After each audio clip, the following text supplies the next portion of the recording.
Mr. Seah Peng.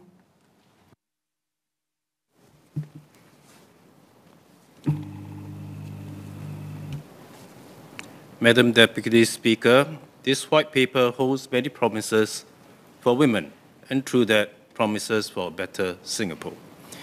We become better when women are more equal. Although many of the recommendations in this white paper will make our job market more attractive, our economy more competitive, our long-term growth more sustainable, none of these justify our adopting the recommendations of this paper. That women should have an equal place in society is right in itself, not because it promotes some other social good. Madam Deputy Speaker, our journey towards equality has not been an easy one, with fits and starts, and sometimes we become stuck for a long time.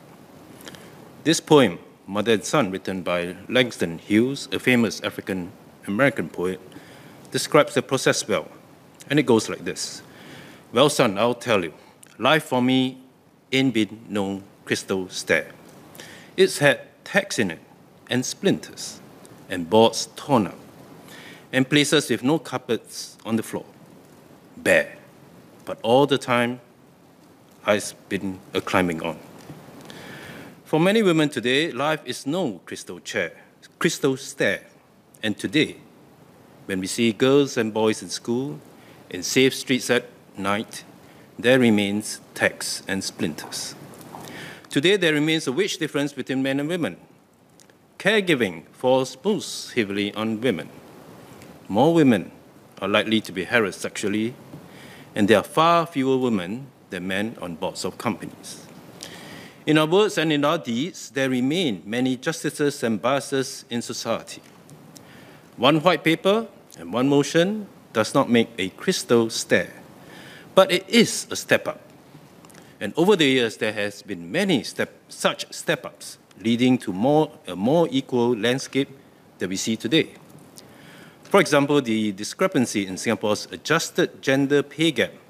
This has decreased from 8.8% in 2002 to 4.3% in 2020. So we've halved this in 20 years. There's still a gap, and the narrowing is slow. But we have made progress. I would like to just speak on 2 points, equality in the workplace and on social norms. Earlier this year, I spoke on the issue of support for mothers who may be unemployed during the divorce. I also asked about support for parents with caregiving responsibilities, including greater flexible work support and other policies for better work-life harmony.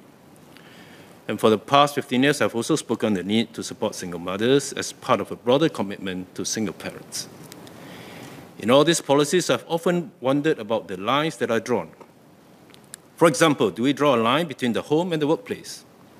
When we give more support to women as caregivers at home, are we making them better workers and colleagues? And another example, do we support single mothers or all single parents? Do we support just mothers who are unemployed, or do we do so for fathers too during divorce? When we say regardless of gender, do we mean we treat men and women the same? Isn't that the right thing to do? Well, yes and no. Some answers are easy. For example, we support single parents, whether they're men or women. And we support all persons who require help during their search for employment, regardless of gender. For example, for NTUC Fair Price, our commitment in developing a wonderful workplace is anchored on our human resource practices, which adheres to the principle of equality and equal employment opportunity. We employ on the basis of merit and adopt a non-discriminatory stance on race, religion, gender, or age. And the tripartite guidelines on fair employment practices, it requires us to provide employment opportunities to all, including part-timers and flexi-timers. Many of these are women who juggle between home and work. But in so doing, we make no judgment on whether it should be women or men who do this juggling. In the same way, all staff are also entitled to childcare leave and child sick leave. And we have family charity leave, which allow both men and women to either celebrate auspicious occasions with their family or to do charity work and bond with their loved ones. We aim to ensure they are provided with not only competitive remuneration, but also a safe and caring environment, a culture of continuous learning, and a roadmap for career development, so that every employee has the opportunity to develop to their fullest potential. In that case, equality is the result of treating people the same. But in some cases, equality requires us to also treat women differently. In Singapore, SMEs employ about 70% of our workforce, and there are more than 250,000 of these companies. And according to a survey by the NTUC and the PAP Women's Wing, 23% of respondents believe there is gender discrimination in the workplace. More women felt they had been passed over for promotion or career advancement, that their companies favor men when hiring. They felt treated unfairly, but they were afraid to report it to their management. Clearly, equality here requires us to pay greater attention to providing equal respect for colleagues who are women. Earlier this year, some SMEs, they have signed MOUs with the NTUC, which will provide consultants and resources when they set up policies such as proper grievance handling procedures and disciplinary actions. The road to greater equality requires us not just to treat women like men, but to pay attention to the unfairness that exists today between them. The workplace is one of the most important spaces where such equality can be observed, can be measured, and can be improved. And within the NTUC Enterprise Group that I work at, I'm proud that in our leadership team, about half of them are women. And the female representation on our boards of directors is about 34%, already exceeding the targeted minimum guidelines that the Singapore Institute of Directors is advocating for all boards. We need to further improve on this. Madam Deputy Speaker, the next part of my speech is a little harder to measure and quantify, and it has to do with the way we think and we speak about and to women. How many times have we interrupted women as they speak, explained to them matters which they already know, sometimes better than us, maybe most times better than us? How many of us do this to women more than men? How is this okay? Mansplaining, in fact, this Minister Ong Ye Kung also referred to it. It is so common there is a name for it, but this has not made it less frequent.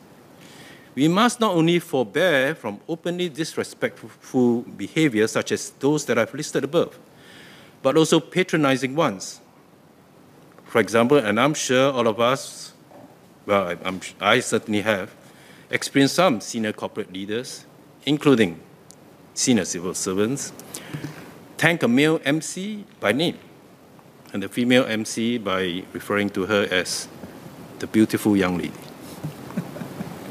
In a recent article in a newspaper, in fact, just slightly more than a week ago, a male editor wrote, and I quote him, "Frankly, many women prefer generous husbands and would think poorly of partners who expect them to share household expenses equally, like how some couples split dining bills when they are dating," unquote. This is truly astonishing. There is a temptation to brush this off, not to take offense too easily. But we should pause, and we should think if such asymmetry is something that we should be proud of. Madam Deputy Speaker, social norms are set by all of us, men and women. We become a better society when women are more equal. That women should have an equal place in society is right in itself. So let us keep on climbing and working together. Enough with the talking, and let us put all this into practice. Madam Deputy Speaker, I support the motion wholeheartedly. Thank you.